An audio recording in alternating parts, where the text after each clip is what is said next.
আমি রাজহাঁসের মাংস রান্না করার জন্য ধুয়ে পরিষ্কার করে নিয়েছি একটা পাতিলে। ওপর থেকে দিয়ে দিলাম কিছু পরিমাণ পেঁয়াজ যেমন লাগবে দিয়ে দিলাম আদা রসুন এবং জিরে বাটা একসঙ্গে।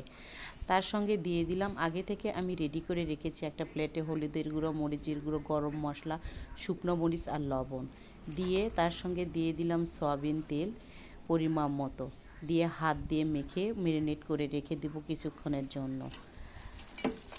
ঠিক আধা ঘন্টা পরে আমি আবার ওই ম্যারিনেট করা মাংসগুলো চুলায় উঠিয়ে দিব, দেওয়ার পরে নেড়ে দিব। দেখেন আমার মাংসটা একটু একটু করে পানি ছাড়ছে, এরকম করে নেড়ে নেড়ে রান্না করে নেব। সিদ্ধ করার জন্য পরিমাণ মতো দিব একটু পানি। যখন সিদ্ধ হয়ে আসবে, আসসালামু আলাইকুম, আমি রান্না করছি হাঁসের মাংস, রাধা হাঁসের মাংস, আর আপনাদের সাথে শেয়ার করছি। যদি ভালো লেগে থাকে প্লিজ আমাকে একটু সাবস্ক্রাইব করুন।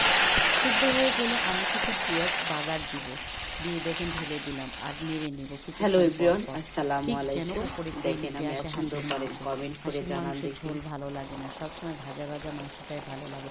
আর ঘরোয়া কিছু মশলা আছে যা আমি ওপর থেকে দিয়ে আবার নেড়ে চেড়ে নেব যেন নিচ থেকে লেগে না যায়, আর উপরে সমস্ত তেল যেন উঠে আসে।